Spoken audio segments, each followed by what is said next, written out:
Welcome back to Captain Help, where we take the world's best books and turn them into clear, powerful lessons you can use right away. Today's episode is about a modern classic, Flow, The Psychology of Optimal Experience by Mihaly Csikszentmihalyi. It's all about how to live a happier, more meaningful life, not by chasing pleasure but by mastering the art of flow. We all want to be happy, but here's the catch. Happiness doesn't depend on money, luck, or even success. It depends on how we experience life.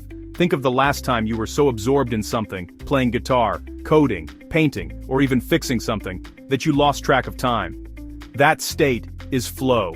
It's not about escaping life. It's about being fully present in it. Our mind is like a spotlight. Wherever we shine it, our reality is shaped. If that spotlight scatters, we feel anxious and restless. But if it's focused, we feel alive.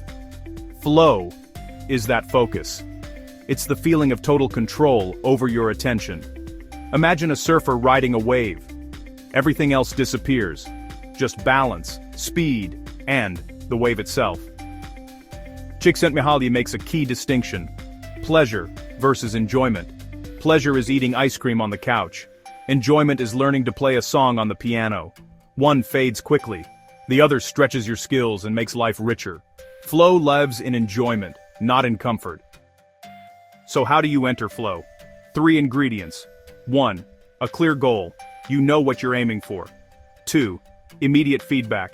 You can instantly tell how you're doing. 3. Balance. The challenge matches your skill level. Too easy? You get bored. Too hard? You get anxious. Just right? You're in the zone.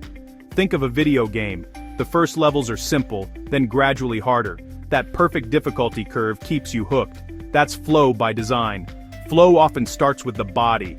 Athletes call it being in the zone. Runners describe the runner's high. A rock climber balancing on the edge of a cliff isn't thinking about bills or social media, only the next hold. Physical activity is one of the fastest ways to tap into flow.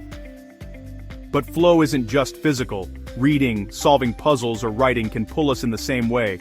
Remember the last time you got lost in a great book?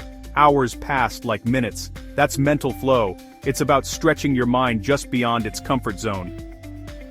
Here's the surprising part. Work can actually create more flow than leisure. Why? Because good work gives us structure, goals, challenges, feedback. Imagine a chef in a busy kitchen. Every dish is a challenge, every plate is instant feedback, and the skills keep growing. That's why some people love their work. It's a constant flow experience. Flow can happen alone, painting in your studio, meditating, coding deep into the night. But it also happens with others. A basketball team moving as one, a jazz band improvising, even a great conversation where time flies. Flow connects us, to ourselves and to each other. Life isn't always smooth. Tragedy, loss, setbacks, chaos is unavoidable, but some people use flow to transform pain into meaning. Think of artists who channel grief into masterpieces, or survivors who rebuild stronger lives. Flow doesn't erase chaos, but it helps us face it creatively. The ultimate goal is what Csikszentmihalyi calls an autotelic life. That means doing things not for money, not for status, but because the activity itself is rewarding. A gardener who loves the act of gardening. A teacher who teaches because it lights them up. When life itself becomes the game, when every activity carries its own joy, you've built a meaningful, happy life.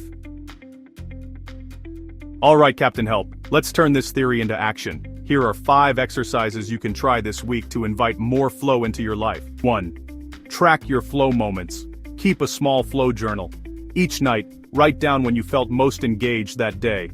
After a week, look for patterns. 2. Adjust challenge versus skill. Pick one task, work, exercise, or even gaming, and ask, is this too easy or too hard? Then tweak it. Add a challenge if you're bored, break it into steps if it's overwhelming. 3. Set micro goals. Before starting, define a clear, small goal. Instead of I'll write today, say I'll write 500 words. Clear goals pull you into flow.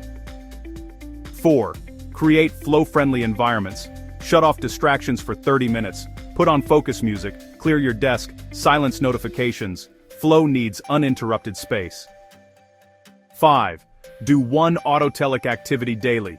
Choose one thing you love for its own sake, playing guitar, sketching, running, and do it without thinking about results. Just enjoy the activity itself. That was Flow by Mihaly Csikszentmihalyi. Remember, happiness isn't something we stumble upon, it's something we create by choosing focus, balancing challenges, and filling our lives with meaningful activities. Each episode of Captain Help explores how we think, live, and stay human in a noisy world. Calm reflections with a hint of irony and a lot of sense. Captain Help, smarter every day in every way. Until next time, stay curious, stay growing, and stay in flow.